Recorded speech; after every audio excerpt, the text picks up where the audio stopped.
milhões, 80% são zebuínos. Dos zebuínos, nós temos 90% da raça Nelore. E esse número, ele tende a crescer um pouco mais, apesar da gente ter visto uma crescente compra de sêmen da raça Angus para os programas de cruzamento. Dentro da produção bovina, além desses números expansivos, nós temos a produção de carne. A produção de carne do Brasil, ela tem uma característica muito interessante. O ano passado, nós produzimos em toneladas aproximadamente 11 milhões de toneladas em equivalente carcaça. Dessas 11 milhões, quase 8 milhões foi para o mercado interno brasileiro. A exportação no ano de 2014, ela teve um número de 1 milhão, um pouco mais de 1 milhão e 500 mil toneladas de carcaça exportada. Dessa carcaça, nós tivemos não só o bife in natura, ou a carne in natura, como a gente chama. Isso foi também exportado miúdos, a carne salgada, as tripas, como a gente chama, e outros tipos de cortes. E no ano de 2014, nós tivemos uma tendência relacionada ao ano de 2013 de aumento de produção. E é isso que a gente falou no começo da aula. O aumento da produção dentro de um sistema com o mesmo número de animais, sem muitas modificações, ele nos dá uma ideia de eficiência. E a eficiência é o que nós temos buscado, produzir mais com menos recursos. E nós temos trabalhado muito hoje, na atualidade, a sustentabilidade, que justamente pede que nós trabalhemos com muita eficiência e cada vez menos recursos para a gente poder ter uma produção sustentável e ao mesmo tempo lucrativa.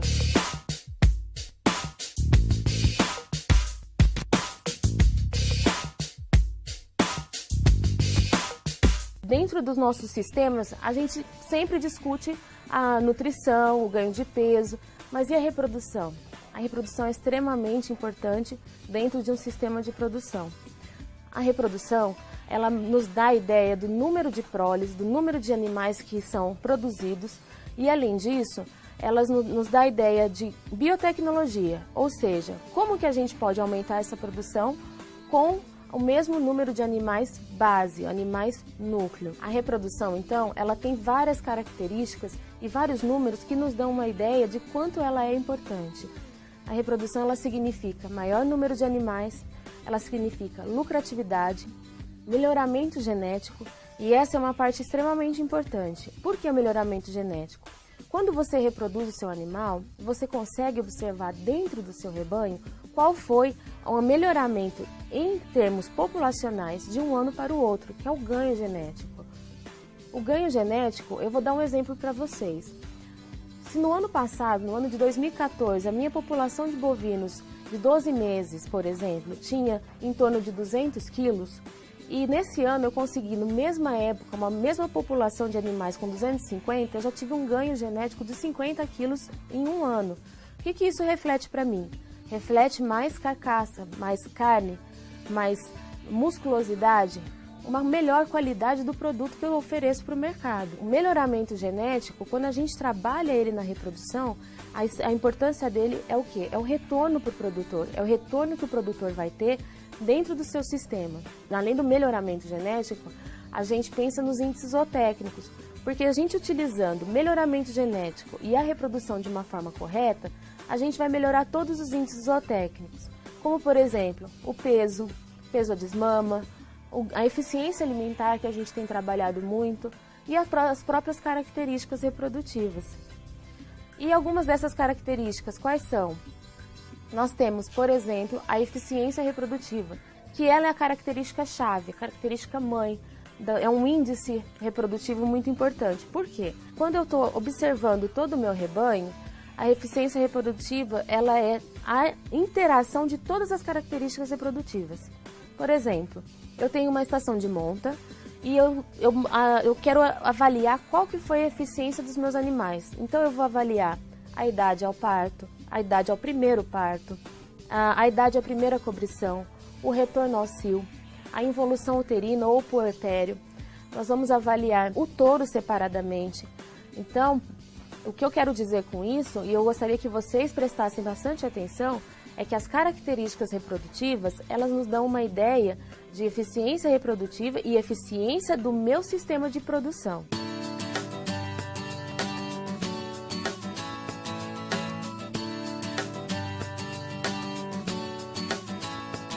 As características mais importantes, eu citei algumas delas, que são a idade ao primeiro parto, por exemplo.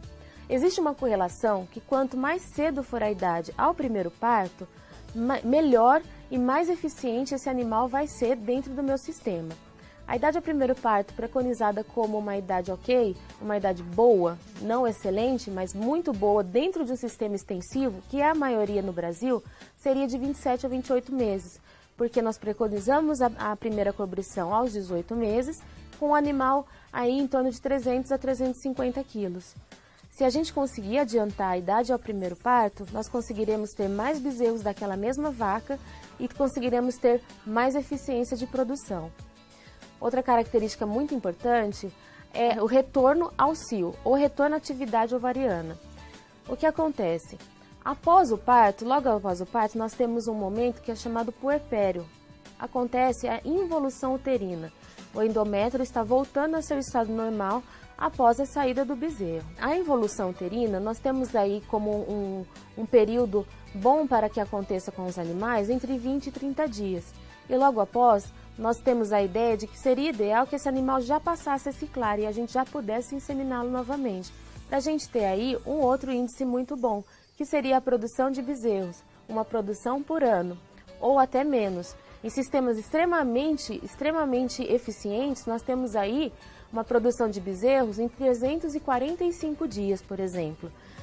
Mas o aceitável é uma produção de 365.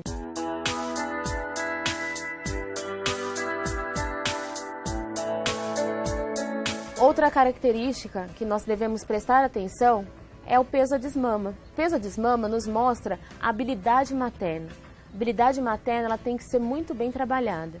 O peso à desmama vai nos mostrar o quão boa aquela vaca é para produzir um bezerro.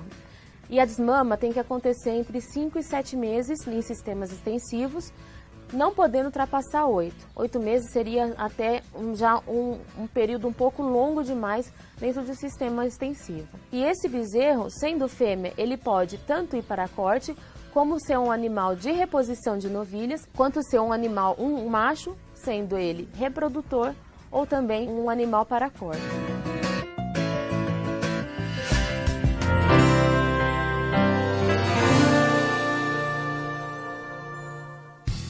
Estamos de volta com mais Agrocurso. Você já está matriculado no nosso site? Se não, corre lá, acesse agrocurso.com.br e se inscreva. Lembrando que no final do módulo, os alunos aprovados na avaliação online receberão um certificado de capacitação profissional reconhecido pelo MEC. E agora vamos entender melhor o comportamento reprodutivo da fêmea e conhecer as características que devem ser trabalhadas para diminuir as perdas no rebanho. Confira. Esses fatores, eles estão relacionados tanto à nutrição, fator relacionado à nutrição. Nós vamos ver nas próximas aulas que a nutrição, ela tem relação com o score de condição corporal e com a reprodução. Elas andam extremamente juntas, são os dois principais fatores dentro do sistema reprodutivo. Como que a nutrição afeta? O animal subnutrido, ele tem vários problemas que são falta de ciclicidade, ou seja, eles não estão ciclando, não está dando éster, nós não temos como obter ovulação, muito menos fecundação. Acontece perdas embrionárias, perdas fetais, o aborto, perdas do animal nascido, os natimortos. Então, a nutrição é um fator que afeta diretamente a reprodução. Por isso que eles são trabalhados de formas igualitárias e ao mesmo tempo. Um outro fator muito importante, além da nutrição, é o fator higiênico e sanitário. Um exemplo disso é que quando nós utilizamos biotecnologias, nós estamos manipulando as células de uma forma exterior ao corpo do animal. Então, estamos manipulando as células fora do seu ambiente normal e nós precisamos que a higiene e a sanidade do local seja perfeita. Perfeita, que eu digo, ao máximo possível, que nós tenhamos o máximo de limpeza, o máximo de desinfecção do ambiente, porque uma contaminação, ela acontece, geralmente, é uma contaminação externa. A célula, se ela foi aprovada para ser vendida como uma célula espermática ou como um embrião, e acontece alguma contaminação, provavelmente foi da mão de algum manipulador ou a nossa mão no momento de implementar esse material genético na vaca. Então, um ambiente extremamente limpo, um manejo extremamente cuidadoso dos equipamentos é muito importante e necessário para que a gente tenha a lucratividade e principalmente a eficiência daquela técnica. Lembrando que uma biotecnologia, quando a gente utiliza e cada vez que a gente apura mais uma técnica, ela fica mais cara. Apesar do custo-benefício ser bom, o valor que a gente tem que investir na técnica ele é alto. Então, para não haver perdas, nós precisamos ter um cuidado extremo. E dentro disso, a gente fala de outro fator, que é o fator clínico. Os animais escolhidos para serem trabalhados dentro da reprodução, eles devem ter condições clínicas excelentes do trato reprodutivo. Um exemplo é que a gente pode trabalhar essas condições na monta natural. Na monta natural, a gente tem a escolha do touro e ele vai montar as vacas. Nós temos como escolher um animal que tem um aspecto clínico melhor do que outro. Só que a gente não consegue ter um controle tão grande quando a gente fala em monta desses animais, no ato sexual dos animais. Então, devido a isso, a gente precisa prestar atenção com o aspecto clínico dos animais que vão para a monta, porque a gente não faz o acompanhamento direto. Esses animais eles são colocados em piquetes e passam algum tempo durante a estação lá.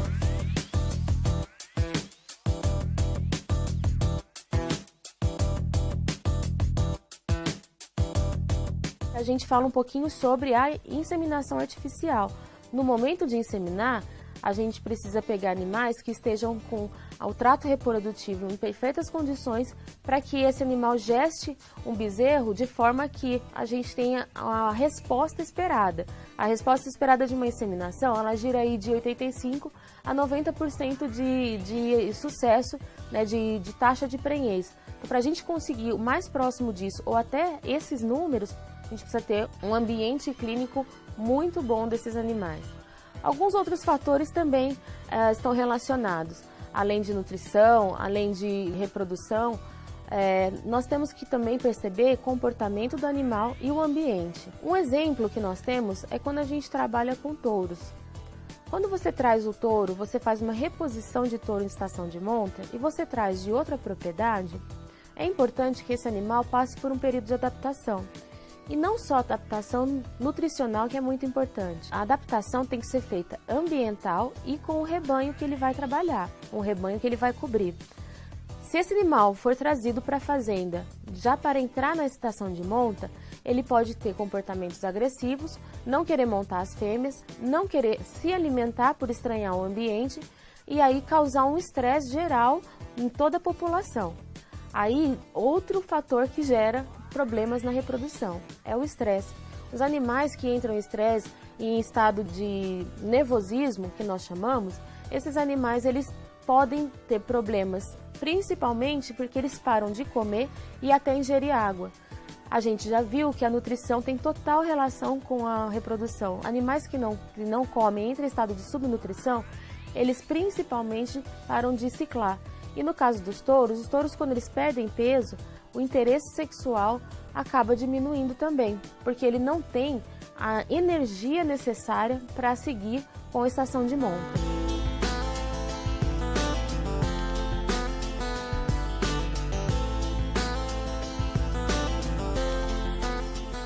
Algumas outras características são importantes no nosso rebanho. No momento de você trabalhar com o rebanho, você tem que ver então o seu peso, o seu estado clínico, o estado higiênico do ambiente e a adaptação dos animais. Existem umas perdas reprodutivas que a gente precisa prestar atenção. Algumas delas, dentro dessas perdas, são a inseminação artificial feita incorretamente, o retorno ao cio dos animais. Por que é uma perda o retorno ao cio? Você inseminou o animal e você vai ter que utilizar ao menos uma dose a mais nela. Ou seja, você está gastando, investindo um dinheiro a mais que não era esperado pela resposta desse animal. Então nós temos retorno ao cio, nós temos as taxas de mortos, a taxa de perda embrionária, as taxas de natalidade que diminuem. Então essas perdas elas devem ser minimizadas trabalhando as características mencionadas anteriormente. Nutrição, ambiente, estresse, clínica e higiene.